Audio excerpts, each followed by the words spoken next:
यांचे मला आदल्या दिवशी फोन आले होते आणि मी त्यांना त्यावेळेसच सांगितलं की मी थोडं अगोदरपासून या विषयावरती अभ्यास करत होतो. कदाचित कुणाला वाटलं सुद्धा नव्हतं की वसंत मोरे असा काय ट्रॅक करेल म्हणून. परंतु राजकारणामध्ये दाखवायचं एक असतं आणि करायचं वेगळंच असतं. त्यालाच तर राजकारण म्हणतात. आणि प्रत्येकाला वाटत होतं की मी शरद पवार साहेबांना भेटायला गेलो, मी आता तुतारी हातात घेणार. कधी कुणाला वाटलं मी संजय राऊत साहेबांना भेटलो, आता मी मशाल पेटवणार. मी नंतर मोहन जोशींना भेटलो, त्यावेळेस वाटलं की मी आता पंजा हातात घेणार. परंतु मी तुम्हाला खरं सांगतो की मी प्रत्येक ठिकाणी सांगतो की मी जानेवारी महिन्यामध्ये, त्यावेळेस मला ऑक्टोबर महिन्यापासून या सगळ्या विषयाची मला थोडी जाणीव होत होती की काहीतरी माझ्या विरोधामध्ये चालू आहे. आणि जानेवारी महिन्यामध्ये ज्यावेळेस मी लिस्ट घेऊन बसलो होतो, त्यावेळेसच मी वंचित बहुजन आघाडीच्या नावाखाली अंडरलाईन करून ठेवली होती की मला त्या महाराष्ट्रामध्ये जे बरबटलेलं राजकारण आहे आता, त्या बरबटलेल्या राजकारणामध्ये मला एकच माणूस श्रद्धेय बाळासाहेब आंबेडकर मला मार्ग लावू शकतात.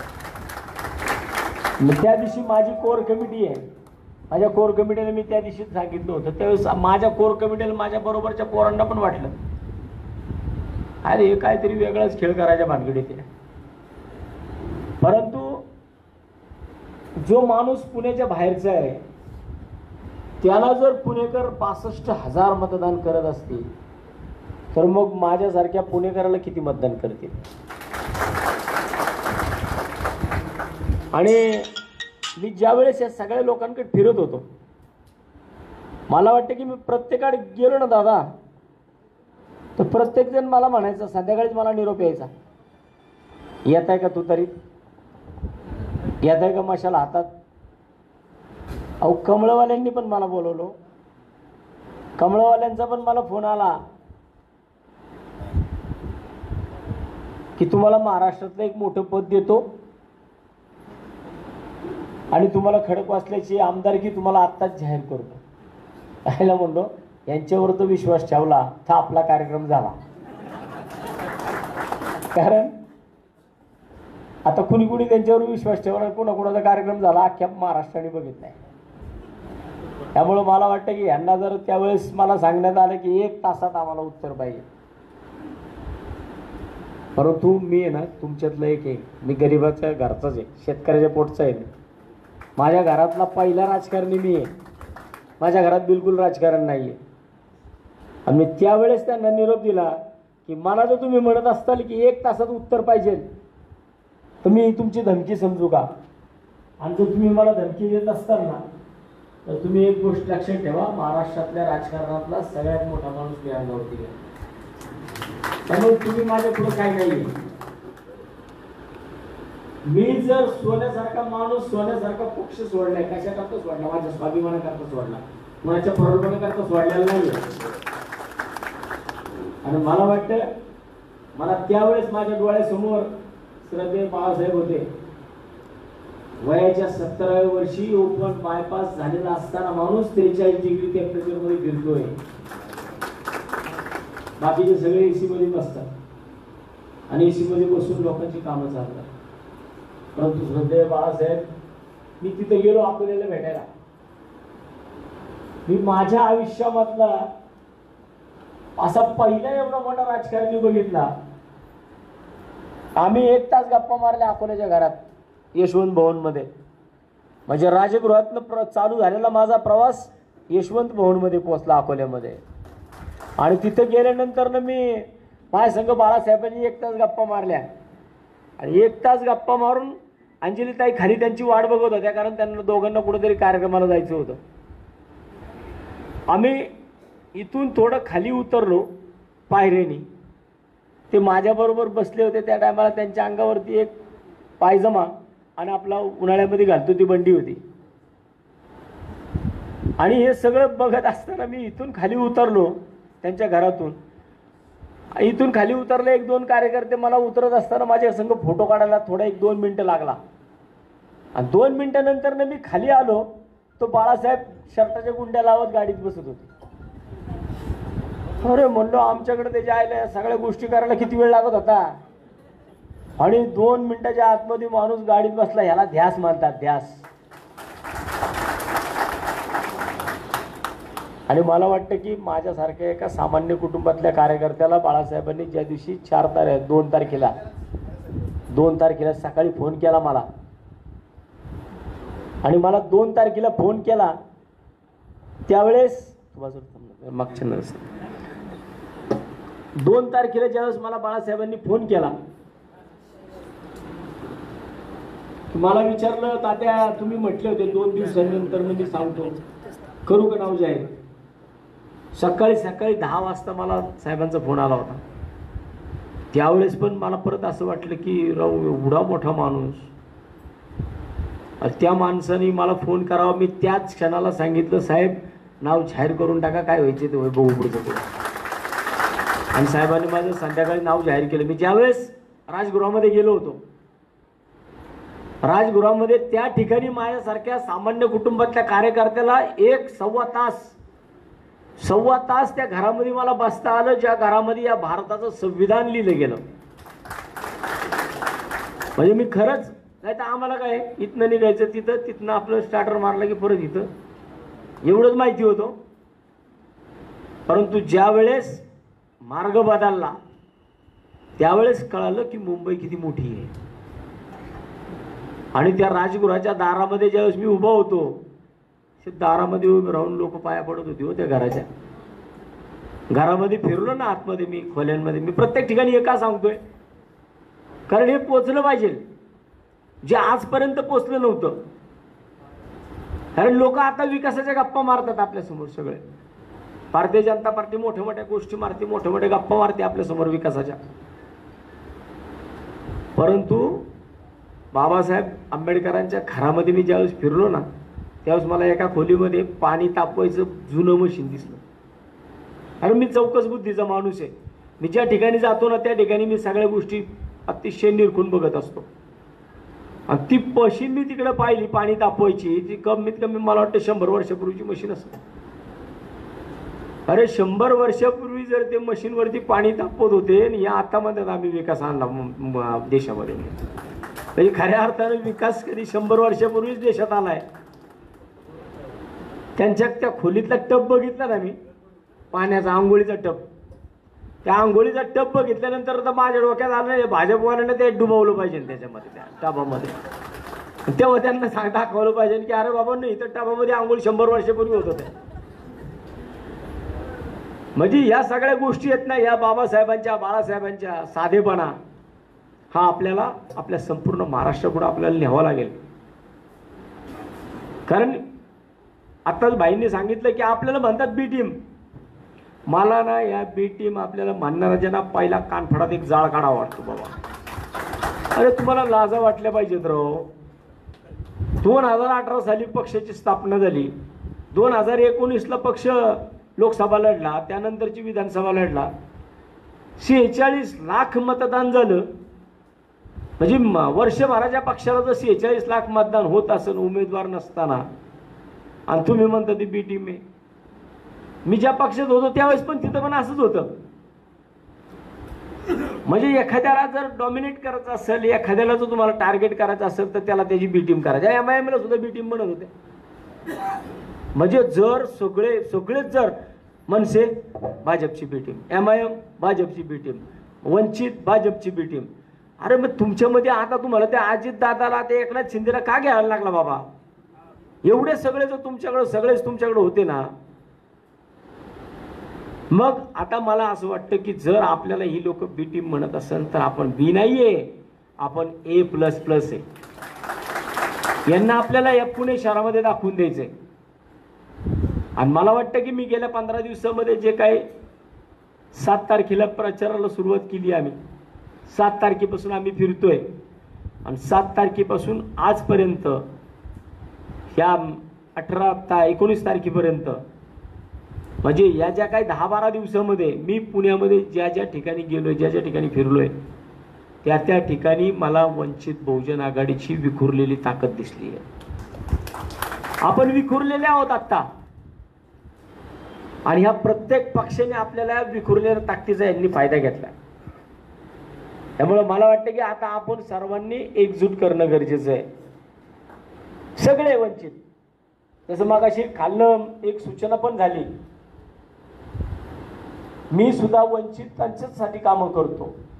आणि वंचित काय फक्त दलितांमध्येच असं नाहीये, वंचित हा मराठ्यांमध्ये सुद्धा आहे, वंचित हा मुस्लिमांमध्ये, वंचित हा ओबीसी मध्ये, वंचित ख्रिश्चन मध्ये, सगळ्या जाती धर्मामध्ये वंचित आहे.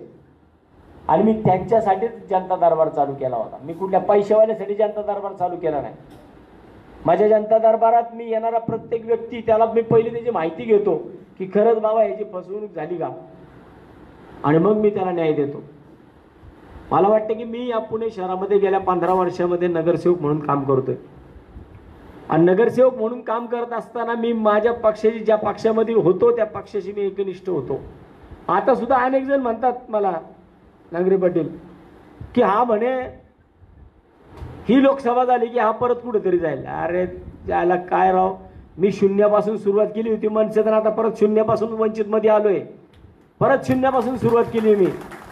मला जायचं असतं ना तर मी राष्ट्रवादीमध्ये गेलो असतो, मी भाजपात गेलो असतो, मी शिवसेनेत गेलो असतो. परंतु मी परत एकदा वंचित बहुजन आघाडीमध्ये, म्हणजे ज्या वेळेस मी सुरुवात केली माझ्या राजकारणाला त्यावेळेस सुद्धा महाराष्ट्र नवनिर्माण सेना शून्यामध्येच होती.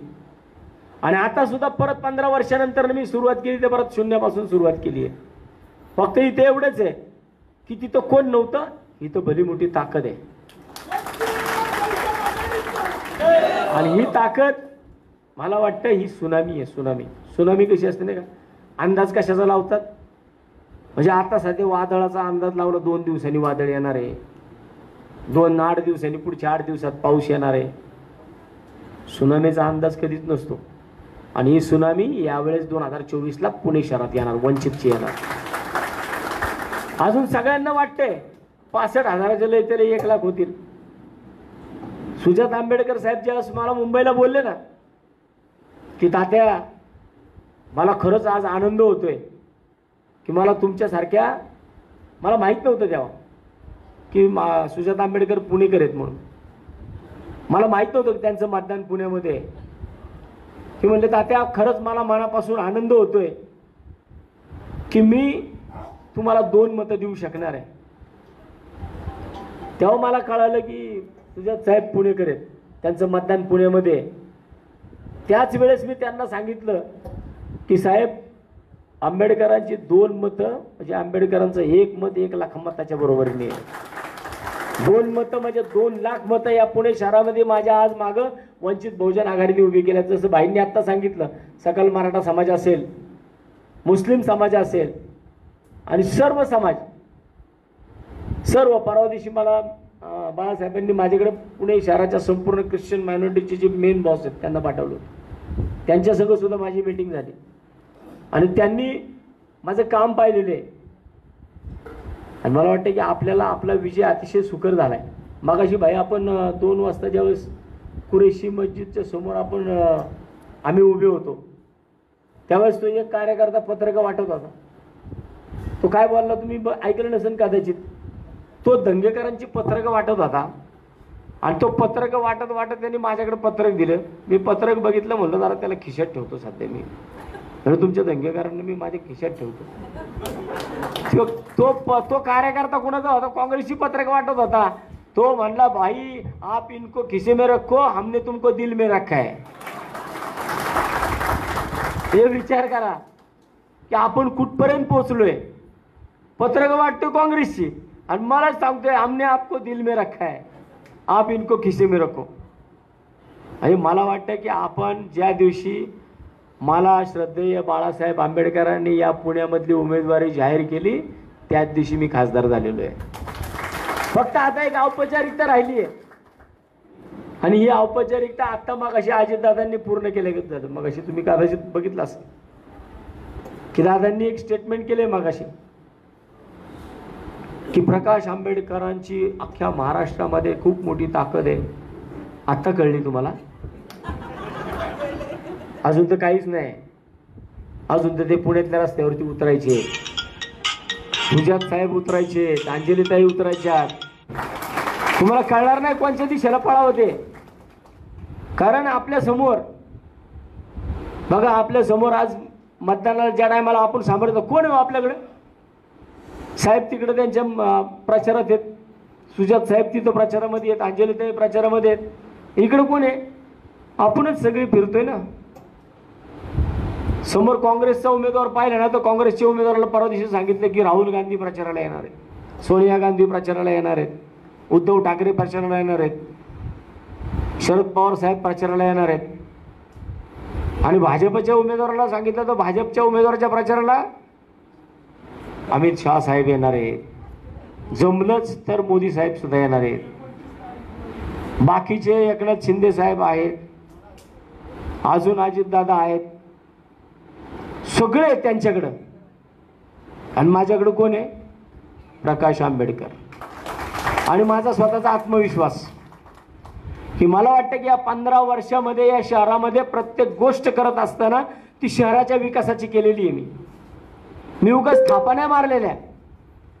आणि माझा विकास तुम्हाला प्रत्येकाला या पुणे शहरामध्ये, वडगाव शहरीमध्ये आज आपण बसलोय, पण वडगाव शहरीपुरता आपण मर्यादित न राहता आपल्या संपूर्ण पुणे शहरातल्या 6ही विधानसभा मतदारसंघामध्ये आपल्या परिचयाची जी लोक असतील, आपले नातेवाईक असतील, त्यांच्यापर्यंत आपण घर बसले. कारण अतिशय सोपं साधन आपल्याकडे आता सोशल मीडियाचं आहे. लोक म्हणतात वसंत मोरे सोशल मीडियावरती खासदार होणार आहे. त्यांना माहीतच नाही वसंत मोरेला पुण्यातले 1,55,000 फॉलोअर्स पुण्यातले आहेत. 8.5 लाख लोक फॉलो करणारा तुमचा वंचित बहुजन आघाडीचा पहिला महाराष्ट्रातला एकमेव नगरसेवक आहे, ज्याला 8.5 लाख लोक देशात फॉलो करतात. 8.5 लाख लोक मला नगरसेवक असताना मला देशातले लोक फॉलो करतात. मी महाराष्ट्रातला पहिला नगरसेवक आहे ज्याला अमेरिकेचे फेसबुक पैसे देते. म्हणजे या गोष्टी आपण लक्षात ठेवा. जो अमेरिकेकडनं वसुली करतो त्याला बाकीच्यांचा काही विषयच नाही हो. आणि या लोकांना अजून सोशल मीडियाचा इन्फ्लुएन्स काय आहे कळलंच नाही. काय न्यूसेन्स करू शकतो सोशल मीडिया. कारण आपण सर्वजण सोशल मीडियावरती वावरतो. हे आत्ता आले हो, यांनी आत्ता ते पण बुस्टिंग चालू केलंय. आत्ता यांचे अकाउंट बुस्ट व्हायला लागलेत. आता हे लोकांना आत्ता कुठं लाईक खरेदी करता येते. तो असेल हिंमत ना तर व्ह्यूज आणि कमेंट्स करा बरं. कमेंट्स करून घ्या तुम्ही, खरेदी दाखवा. व्ह्यूज तुम्ही खरेदी करून, शेअर्स खरेदी करून दाखवा. लोक शेअर करतात. आत्ता जे मग अशी इथं सांगितलं, मी त्या आजीला मदत केली. मला त्या दिवशी भाई माझ्या घरामध्ये माझ्या सख्ख्या भाच्याचं माझ्या सख्ख्या पुतण्याचा साखरपुडा होता. रात्री मला 11 वाजता एका भगिनीने मला तो व्हिडिओ पाठवला. 11 वाजता मला लोकेशन आलं. मला त्या दिवशी 11 वाजता मी माझे कार्यकर्ते त्या लोकेशनवरती पाठवले. परंतु त्या लोकेशनवरती कार्यकर्ते गेले, त्या ठिकाणी त्यांना ते सापडले नाही, कारण ते बंगल्यामध्ये होतं. रात्री 11 साडे 11 मला कार्यकर्त्यांचा फोन आला की तात्या ते मला सापडत नाहीये. आता इथं तर सगळे बंगले आहेत. मी म्हणलं ठीक आहे असू दे, सकाळी बघू. सकाळी मी परत पोरं पाठवलं. कारण मला सांगतो ना, मी रात्रभर मला झोप आली नाही. कारण त्या मावशीचा जो मी व्हिडिओ पाहिला होता, ती मावशी त्या व्हिडिओमध्ये ज्या महिलेने तो व्हिडिओ काढला, त्या महिलेला अतिशय बारीक आवाजात बोलत होती, दादा मला घेऊन जा, मला घेऊन जा, अशी मला घेऊन जा, मला घेऊन जा. आणि तो आवाज मला ना माझ्या मस्तकात गेला होता. मी सकाळी उठल्या पहिले पोरांना तिकडे पाठवले. नाही होय म्हणता आम्हाला 11 वाजता ते घर सापडलं. तर त्या पोरांना बाकी कळेना. म्हणून त्याला म्हणलं एक काम कर, आता तिथला पेपरवाला शोध. कारण सगळे बंगले होते. कोणाच्या बंगल्यात गेल्यानंतर कुणी आपल्यावर काही ॲलिगेशन करू शकतं. म्हणून मी तिथला पेपरवाला शोधला आणि पेपरवाला त्या बंगल्यामध्ये पाठवला. त्याच्याबरोबर माझा कार्यकर्ता गेला. त्या कार्यकर्त्याला मी व्हिडिओ पाठवला होता तो. आणि त्या व्हिडिओमधली बघ म्हणलं ती मावशी तिथे दिसते का. आणि तो पेपरवाला आतमध्ये गेला आणि त्यांना म्हणलं तुम्हाला पेपरचं बिल आले का या महिन्याचं. तीच मावशी बाहेर आली दुसऱ्या मिनिटाला माझ्या कार्यकर्त्याने मला सांगितलं, हो तात्या ही मावशी आहे इथं. आम्ही लगेच गाडीला स्टार्टर मारला, जागेवरती गेलो. मला वाटतं की मी त्या ठिकाणी जर असा विचार केला असता की आज माझ्या घरातलं कार्य आहे, तर मला वाटतं कदाचित अजून त्या मावशीला त्रास झाला असता. माझ्या घरातलं कार्य बाजूला ठेवलं आणि त्या मावशीला पहिली दवाखान्यात नेऊन ऍडमिट केली. 4 दिवसामध्ये, पुढच्या 4 दिवसामध्ये 3 कोटी लोकांनी तो व्हिडिओ पाहिला. 3 कोटी लोकांनी पुढच्या 4 दिवसामध्ये. म्हणजे मला विचार करा की ह्यांना अजून सुद्धा या सोशल मीडियाचा इन्फ्लुएन्स कळत नाहीये. कारण ज्यांना कधी तिथं माहीतच नाही, ते कधी त्या ट्रॅकवरती आलेच नाहीत. तेव्हा मला वाटतं की आपण सर्वांनी आता अशा आदेश निघालेत बरं का आपल्या इथं पुण्यामध्ये. आता बघितलं असेल कदाचित तुम्ही, गेल्या 4-5 दिवसापासून वसंत मोरे कुठल्याच चॅनलवरती दिसायला. दादा प्रत्येक चॅनलला पाकिट आलीत ना, कसं दिसलो. आणि आपलं चॅनल किती मोठं आहे त्यांना माहीतच नाहीये. आपला एक लाईव्ह गेला ना की त्यांना बातमी करावी लागती, नाही तर त्यांच्या त्या सगळ्या चारित्र्यावरती पुन्हा एकदा प्रश्नचिन्ह उभी राहणार. हे पैसे घेऊन कामं करतात म्हणून. मला अनेक लोकांनी, आता निवडणूक आहेत, अनेक लोक सांगतात आम्ही हे पेड करतो, आम्ही ते पेड करतो. तर मी कुठल्या पेड न्यूज करत नाही बाबा. कारण वर्षाचे 365 दिवस मी रस्त्यावरती असतो, मी काम करत असतो. तुम्हाला माझ्या ज्या गोष्टी आहेत त्या तुम्हाला तुमच्या भागामध्ये पोचवाव्या लागतील. त्या आम्ही तुम्हाला सोशल मीडियाच्या माध्यमातून, बॅनरच्या माध्यमातून किंवा आपल्या पॅम्पलेट्सच्या माध्यमातून त्या आम्ही तुमच्यापर्यंत देऊच, किंवा QR कोडच्या माध्यमातून पोचवू. महाराष्ट्रातला मी पहिला नगरसेवक आहे ज्याला QR कोड आहे. माझा एक QR कोड नुसता तुम्ही मोबाईलला, गुगलला, कॅमेऱ्यात जाऊन सर्च मारला तर मी काल रात्री काय लाईव्ह केला तो सुद्धा तुम्हाला पाहायला मिळतो. म्हणजे आपण सोशल मीडियाच्या जगात आहोत आणि त्या ठिकाणी आपल्याला हे सगळं तुम्हाला पोचवावं लागेल. जर मी कामं केली तर माझी कामं तुम्हाला त्या नागरिकांपर्यंत पोचवावी लागतील. आणि मला वाटतं की खऱ्या अर्थानं आपल्यामध्ये तो दुफळी नाहीच आहे. कारण पहिल्याच दिवशी, ज्या दिवशी भाई माझ्या संघ होते, त्यावेळेस प्रेसने विचारलं की आम्हाला असं वाटतं की वंचित मधल्या लोकांना वाटतं की अन्याय झाला. अरे वंचित मधल्या लोकांना जर वाटत असतं ना, तू वसंत मोरेला आत्तापर्यंत 1,10,000 दिलेले असते. म्हणजे मला सांगतात तो लोक, हम वोट भी देंगे नोट भी देंगे. 1,10,000 15 वर्षाच्या कालावधीमध्ये आयुष्यात पहिल्यांदा पैसे कोणी दिले तर वंचित आघाडीने दिलेत मला. म्हणजे माझ्या 15 वर्षामध्ये मी कायम प्रॉपर्टी विकू निवडणुका लढल्या बरं का. प्रत्येक वेळेसची निवडणूक आली की काहीतरी फ्लॅट विक, कुठंतरी प्लॉट विक, कुठंतरी काहीतरी विक आणि निवडणूक लढ. म्हणजे कायम आम्ही आमच्या घरावरती कोळसा ठेवला. पण इथं आल्यानंतर ना पहिल्याच दिवशी 25,000 मिळतात राव. अरे म्हणजे ही लोक काय, ते तायडे साहेब बसले तिथं, मला खरंच त्यांचं कौतुक करावंच वाटतं की दादा पहाटे 4 वाजेपर्यंत हा माणूस तिथं माझं फॉर्म भरत बसतो. पहाटे 4 वाजेपर्यंत काय दिलं हो मी यांना. पण मला वाटतं बघा, बाळासाहेबांनी माझ्यावरती विश्वास दाखवला. ह्या खासदारकीला एवढी ताकद लावा, एवढी ताकद लावा की या पुणे शहराचा विरोधी पक्ष नेता हा वंचित बहुजन आघाडीचा झाला पाहिजे. या पुणे महानगरपालिकेमध्ये 25 नगरसेवक वंचित बहुजन आघाडीचे निवडून आले पाहिजे. तर खऱ्या अर्थाने ती आपली ताकद राहणार. कारण 6 महिन्यात निवडणूक आहेत. 6 महिन्यामध्ये महानगरपालिकेची निवडणूक आहेत. या ठिकाणी स्टेजवरती बसलेले कार्यकर्ते असतील किंवा खालच्या कार्यकर्ते असतील, याच्यामध्ये असंख्य या ठिकाणी नगरसेवक होतील. त्याच्यासाठी आज प्रत्येकाने ठरवलं पाहिजे की मी वसंत मोरे, मला वसंत मोरे व्हायचंय, मला प्रत्येक घरापर्यंत पोहोचायचंय. मला बाळासाहेबांनी शब्द दिलाय की शेवटच्या 4 दिवसात म्हणे तर आता तुमच्या झोपडपट्ट्यांमध्ये पैसे वाटतात आणि शेवटच्या 4 दिवसात मी तुमच्या शहरामध्ये पायी फिरणार आहे.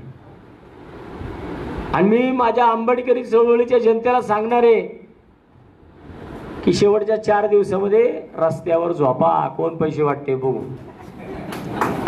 या अंगावर पाय पडला कोणाचा की त्याला तिथंच जागेवर लाथा घाला. म्हणजे यांना जी मस्ती आहे ना की आम्ही काही करू शकतो, कारण आपण काय करू शकतो हे 2024ला 13 मेला आपल्याला या सर्वांना दाखवायचं. माझी तुम्हाला सगळ्यांना कळकळीची विनंती आहे की बाळासाहेबांनी जे स्वप्न पाहिले ते स्वप्न जर आपल्याला साकार करायचं असेल तर आपल्याला रात्रीचा दिवस करावा लागेल. मी गेल्या 7 तारखेपासून माझा असा सुनील भाऊ एक दिवस नाहीये की ज्या दिवशी मी 2 चक्क कमीत कमी 2 वाजता झोपलोय. सकाळी 6, 6:30, 7ला उठून परत मी बाहेर असतो. मला ज्या ठिकाणी जायचं त्या ठिकाणी मी पोहोचण्याचा प्रयत्न करतो, पण बऱ्याचदा असं होतं की मी पोहोचू शकत नाही. नियोजन आपल्याला करावं लागेल आणि ते नियोजन आपलं खऱ्या अर्थानं 30 तारखेपासून होईल. आपल्याला ज्या कोपरा सभा घ्यायच्यात, मला वाटतं की पुण्यामध्ये कमीत कमी 5 ते 6 कोपरा सभा ह्या सुजात साहेब आंबेडकरांच्या होतील. बाळासाहेब आंबेडकरांच्या आपल्याकडे 2 सभा होतील. विवेकजी, तुम्हाला माझी विनंती आहे की तुमची आणि कॅन्टोन्मेंट मतदारसंघाची दोघांची मिळून पहिली एक कमिटी झाली पाहिजे आता, आणि या कमिटीने आत्ताच जागा ठरवून ठेवली पाहिजे की बाळासाहेब आंबेडकरांची सभा या 2 मतदारसंघाच्या मध्यभागी कुठे होणार. इकडे पर्वती मतदारसंघामध्ये पाटील तुम्ही लक्ष द्या, पर्वती छत्रपती शिवाजीनगर या मतदारसंघामध्ये मध्यभागी साहेबांना एक सभा घ्यायची आहे. म्हणजे 2 सभा आपल्या या 4 मतदारसंघामध्ये होणार आहेत, आणि बाकीच्या 2 विधानसभा मतदारसंघामध्ये कोथरूड असन, कसबा असन. कोथरूड आणि कसबा तुम्ही माझ्यावरती सोडा. 30 तारखेनंतर यांच्या अंगावर कपडे राहतात का बघा फक्त. 15 वर्ष संघ राहिलेले आहे मी, त्यामुळं सगळं मला माहिती आहे. माझ्यावरती आतापर्यंत कुणी डेअरिंग केली का? माझ्यावरती आतापर्यंत कुणी टीका करायची डेअरिंग केली नाही, कारण त्यांना माहिती आहे तात्याची टीका आहे ना जीवारी लागते. मग कारण आपण आतापर्यंत महानगरपालिकेमध्ये कुणाचे 1 रुपयाला मिंदा चालू नाही. 2 नगरसेवक होतो आम्ही 5 वर्षामध्ये, परंतु 2 नगरसेवकांमधला 1 नगरसेवक मी ज्यावेळेस भाषणाला उभा राहायचो ना, तिथून पुढे 3-3 तास सभागृह चालायचं. 3-3 तास सभागृह चालायचा असा मुद्दा मी काढायचो. त्यामुळे महापौर सुद्धा म्हणायचे नाही बाबा त्याला बोलू द्या, पहिला त्याला बोलून नाही, त्याला नाही बोलून दिला की बाकीची मग 50 उभे राहतात बोलायला. भले मी कुठले, माझ्या पक्षात 2 होते, परंतु इतरांना मी ज्यावेळेस असा काय मुद्दा सभागृहामध्ये मांडायचो त्यावेळेस प्रत्येक नगरसेवकाला वाटायचं मी जर या प्रश्नावरती बोललो नाही तर माझ्या मतदारसंघातला माणूस मला नाव ठेवेल. आणि आपल्याला भविष्यामध्ये हीच रणनीती आखायची या पुणे शहराबाबतीमध्ये. कारण पुणे शहरामध्ये काय माहिती का, नगरसेवक कमी, ठेकेदारच जास्त झाले. नगरसेवक निवडून नाही तर त्यांना असं वाटतं की मागं फक्त मोदी साहेबांचा फोटो लावायचा, निवडून यायचं. परंतु त्यांना आता भविष्यामध्ये 2024च्या विधानसभेला तुम्ही जर मोदी साहेबांचा फोटो लावणार असताल ना, तर आमच्या मागे सुद्धा बाबासाहेब आंबेडकरांचा फोटो आहे. त्यांना कळणार आहे श्रद्धेय बाळासाहेब आंबेडकरांची ताकद आमच्या पाठीमागे आहे. आपण येणाऱ्या 24 तारखेला आपण 24 तारखेला फॉर्म भरतोय. या 24 तारखेला कारण आता काँग्रेसचं मला वाटतं की आत्ताच आमचं प्लॅनिंग चालू आहे. त्याच्यामध्ये दादा मला असं वाटतं की आपण जर तो फॉर्म कॅम्पामधील आरोरा टॉवर्सच्या बाजूला जो डॉक्टर बाबासाहेब आंबेडकरांचा पुतळा आहे आणि त्याच ठिकाणी थोडं पुढच्या बाजूला गेलं तर छत्रपती शिवाजी महाराजांचा पण पुतळा आहे. म्हणजे शिवशक्ती ते भीमशक्ती डायरेक्ट लोकसभा असा आपला प्रवास झाला पाहिजे. त्यामुळे म्हणून आपण शुक्रवारी 24 तारखेला सकाळी 10 वाजता आपण हा फॉर्म भरण्यासाठी सगळ्यांनी ताकदीने त्या ठिकाणी यावं.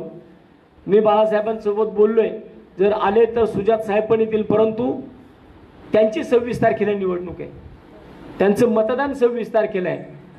त्यामुळे मला वाटतं की आपण त्यांच्याकडनं आत्ता अशा अडचणीच्या वेळेस अपेक्षा नाही ठेवली पाहिजे. त्यांना तिकडे काम करू द्या, आपण आपली ताकद त्यांना दाखवू की आम्ही एवढ्या मोठ्या संख्येने आलो होतो. साहेब तुम्ही आल्यावरती पुण्यामध्ये जनसागर उलटणार आहे. जर आम्ही स्वतः सगळ्यांनी ठरवलं तर पुण्यातला तो रस्ता सुद्धा आम्हाला कमी पडला. इतक्या ताकदीने आपण उभे राहू की ज्या दिवशी फॉर्म भरायला आपण जाणार ना त्याच दिवशी आपला विजय निश्चित झाला पाहिजे. म्हणून सगळ्यांनी मोठ्या ताकदीने त्या ठिकाणी उतरू. प्रत्येकाला आपल्याकडे सोशल मीडियाचं फार मोठं साधन आहे. त्या सोशल मीडियाच्या साधनावरती आपले सर्वांचे मेसेज येतील. त्यानंतर ना आपण सर्वजण या फॉर्म भरण्याच्या तयारीला लागू आणि प्रत्यक्षात आपली प्रचार यंत्रणा जी चालू होईल ती 30 तारखेपासून चालू होईल. मी 30 तारखेला सुद्धा बाळासाहेब 27-28 तारखेला पुण्यामध्ये येणार आहे आणि मी त्यांची वेळ घेऊन मी सांगितलंय. मी सकाळी आज त्या ठिकाणी जागेला भेट पण देऊन आलो पानमळ्यामध्ये दांडेकर पुलावरती, की ज्या ठिकाणी मला वाटतं 1984 साली बाळासाहेबांनी एक पिंपळाचं झाड लावलं. त्या पिंपळाच्या झाडाचा प्रचंड मोठा वटवृक्ष झालाय. त्या पिंपळाच्या झाडापाशी बाळासाहेबांनी तिकडे त्यांच्या हस्ते नारळ फोडून आपण आपल्या प्रचाराला सुरुवात करू. आणि मग खऱ्या अर्थानं 30 तारखेपासून माझा प्रत्येक विधानसभेमध्ये माझं टार्गेट आहे की प्रत्येक विधानसभेमध्ये मी या 12 दिवसामध्ये 2 वेळा येईल.